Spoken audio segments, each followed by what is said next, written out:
हाय मैत्रिणींनो, नमस्कार. हे बघा ओलवियाचे वॅक्स आहे. या वॅक्स आपण चेहऱ्यावर करू शकतो. हे आपण एकदा करून पाहूया. आपल्याला हव्या तेवढ्या प्रमाणात हे वॅक्स घेऊन, महत्वाचं म्हणजे याला वॅक्स स्ट्रिप्सची बिलकुल गरज पडत नाही.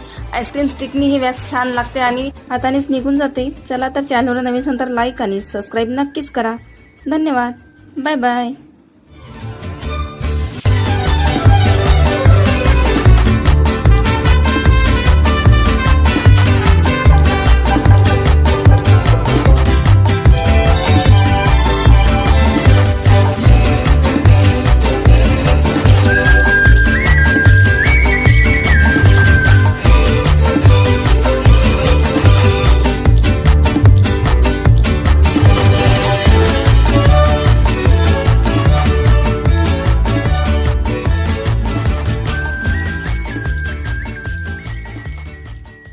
हाय मैत्रिणींनो.